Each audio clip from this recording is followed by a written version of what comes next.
Macro data improves, but geopolitics takes center stage, sending risk markets lower. OPEC short gamma dynamics keep things choppy, and gold finally breaks higher. All this and more in this week's Macro Insight.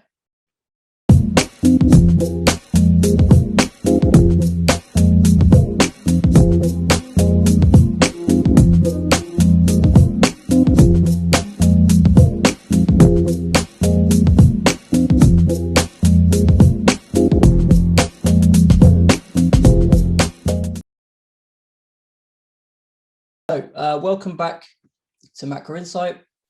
Today is the 22nd February, and let's take a look at these markets.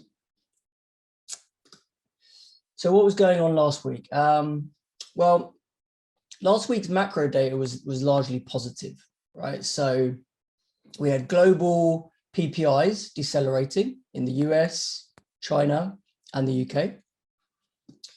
We had let me share this. So we had, and that kind of adds support to the idea that inflation could peak soon, okay, and require less aggressive tightening from the Fed. A lot of analysts are expecting a peak of inflation in February or March. Now, to be fair, these analysts may well have been predicting these peaks for months and months, and they haven't really done very well on that front. But the fact that we are starting to see PPIs peak, and they typically lead CPI, there is a chance that we're going to reach some sort of peak in inflation in Q1, Q2. You also had real GDP data for Q4, way above trend in the EU and Japan. And then PMIs, if you look at the chart here on the right, PMIs just came out, blowout in Europe, basically, right? Very strong bounce after weaker prints last month, suggesting that this kind of post-Omicron growth uptick that we've been looking for can start to materialize, basically, right? So certainly seeing on the PMI front some positives there in Europe. Now we had US retail sales showed resilience as well, albeit with some seasonal adjustments. That's our chart on the top left. So did industrial production as well. So generally macro data looking pretty good, okay? Markets, on the other hand, had other things on their mind than stronger growth data. And that's obviously all about the geopolitics. And that's continued to kind of escalate over the weekend, over the long weekend in the US. So what's going on there? So Russia-Ukraine tensions continue to dominate price action in risk assets. I think from yesterday, from imminent invasion to Biden-Putin summit to Russia killing Ukrainian forces who tried to violate the border. I mean, the situation is highly volatile, right, and hard to predict. The latest news is that Putin has signed a decree recognizing separatist republics and sent in peacekeeping forces into certain regions, okay? The US is now expected to announce more sanctions today as a result of the escalation. Now, we did see some crazy volatility out of the ruble and Russian stock markets. So what do we see? We saw Russian stocks down the most since March 2020. And then obviously we had oil and gold rallying, right? And the dollar recovering some of its early weakness, yeah? Now, price action sort of overnight, again, we had that knee-jerk lower and markets are kind of recovering now. So, and this is what I've been kind of saying, right? The more this noise will start to get digested and markets will start to become desensitized to the Russia news flow, right? They'll have their knee-jerk liquidation event and then they'll kind of start to look past it. And we may have already started to see that, yeah, from the price action today. Okay, now what else has been going on in macro? Something that caught my eye was the ECB, can the ECB actually follow through on QT? Okay, so since Lagarde sort of mentioned her potential change in policy, what has been going on in Europe? So the European balance sheet is insane, right? So the ECB balance sheet is 8.6 trillion euros. And I mean, that's just a crazy high number, right? And she basically said reduction in asset purchases and she's going to reduce asset purchases, citing sovereign credit spreads that were not that large. Okay, and since then, credit started blowing out. Right, so if you look at the top charts, it shows you Italy yields versus Germany, and then it shows you on the right all the various, Germany, Italy, Portugal, France, etc. So still quite a way off, the stress levels of 2011 and that. But the point is, by saying what she said and signaling what she's done, she's basically let the genie out of the bottle again in terms of European spreads. And that might make it quite hard for them to follow through on that policy, basically, if this stuff starts to get worse, right? So I don't think it's quite there yet, but another 50 to 100 basis points in BTP versus Bund spreads, and they might have a problem, basically, right? Because that market has been so distorted as a bond market, obviously, all, yields being negative and things like that. They've been the only buyer of that debt. It's going to be hard if they pull away from the bid. It's going to be hard for them to engineer a soft landing, right? Harder for the ECB than it is for the Fed, basically, right? And people are saying the Fed's going to have a tough time, right? So just something to keep an eye on. The European sovereign credit markets, they've already started to have some problems since she last spoke, and I just think that is something that could definitely keep a lid on the euro as well. But in general, we just kind of need, so even though we're seeing an uptick in PMIs and we think growth impulse at the margin might be slightly better in the short term for Europe, you've got these problems bubbling under the surface because of, the withdrawal of those asset purchases that are on the horizon. Yeah, so that's what I'd be wary of. Okay, if we then go to kind of equities price action and what's been going on there.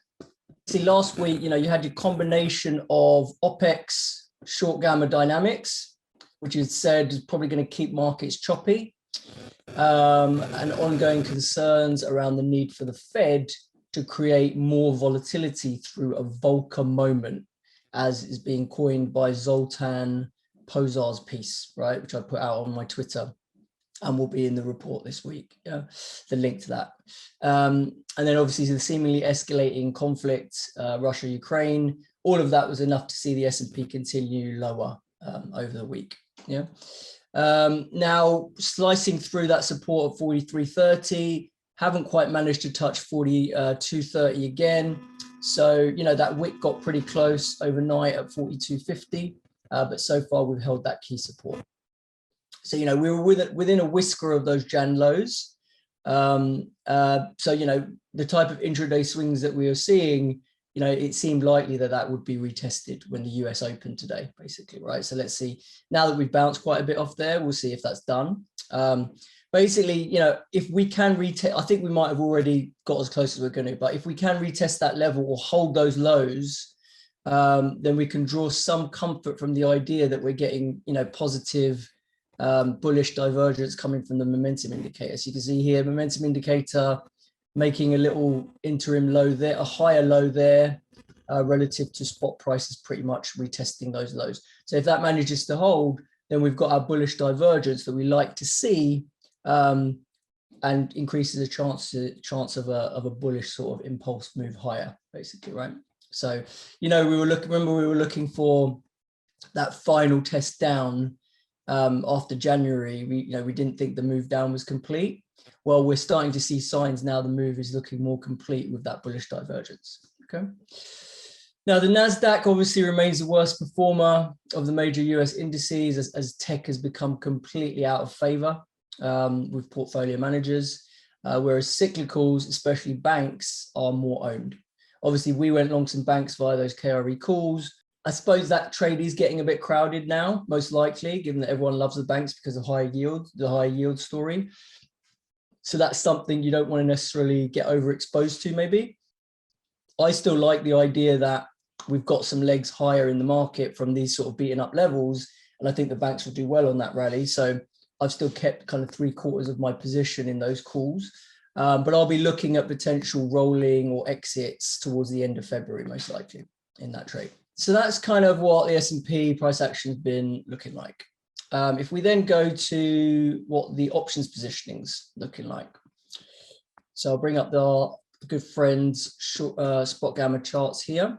Spot gamma, you know, we've obviously been in short gamma territory for ages, but we had 25% of the gamma expire on Friday. Okay, so that's a reduction in the short gamma, which in theory should lend itself to some more stabilization in the market. But you know, you kind of need the negative headlines as well to dissipate a bit, right? If you're going to really get any stability. Okay, markets are clearly still in negative gamma territory. So high intraday vol is likely to continue until markets can get above the vol triggers, or let's call them the anti-vol triggers in this case. And they're quite a bit higher, right? The vol trigger, you know, you need to get above 4,400 now. What else? The gap between credit markets, which have seen their worst outflows since April 2020, remain large, suggesting there's still room for the VIX to spike should investors require hedges. On the other hand, a significant pullback in vol could catalyze the usual vanna flows, buying flows, because the street is short skew as always, basically, right? So credit markets are pretty stressed out right now, it seems, compared to the VIX. If you see back in early January, they were kind of moving in lockstep, the VIX and these kind of credit, high yield and investment grade CDSs. And there's been a bit of decoupling there. And you know, I personally favor, like I say, a bounce in the market. So I don't think the VIX is going to go ballistic and shoot above 40 in short order. But it's always a possibility, right? If this Russia thing really surprises us to the downside, then that potential is still there. Okay. And if, like I say, investors will look at that and compare, you know, credit to VIX and probably see VIX as having some value in it, basically. Yeah. All right, and then the other thing to kind of be aware of, like, so we talked about the vanna flows if vol does come in, right? If this kind of de-escalates and people look past it and think, you know, vols can come down a bit now. The systematics. So you've got kind of the CTAs and the vol target funds. They're pretty much, their equity length is pretty low, right?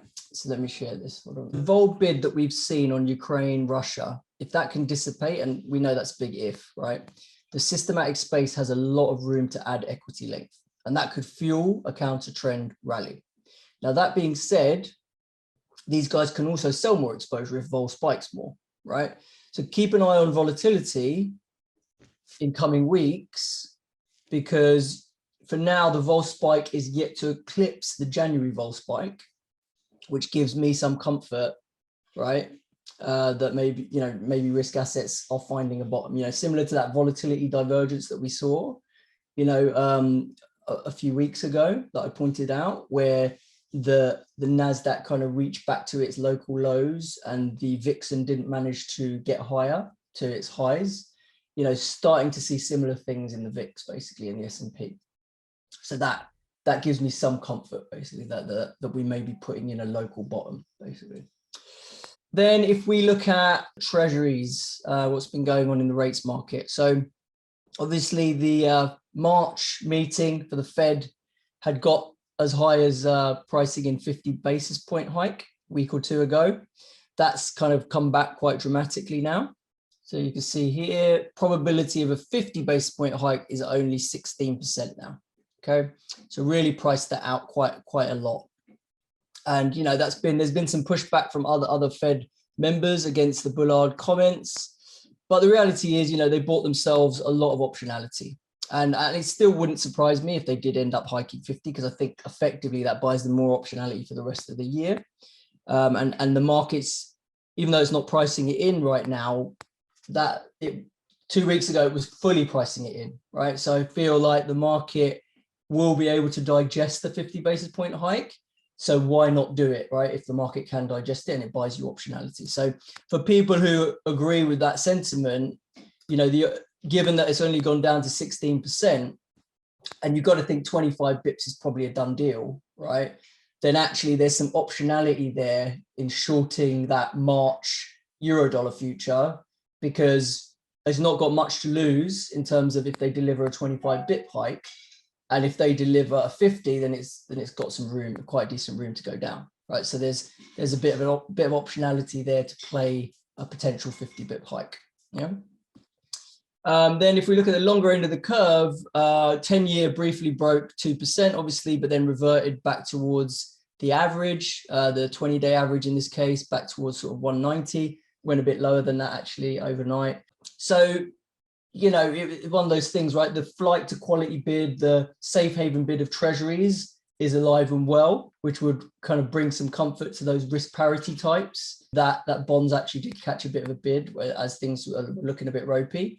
And you also saw some steepening of the yield curve, right, which you don't see very often, right, in recent times. So the other commodity, obviously, of note is going to be gold.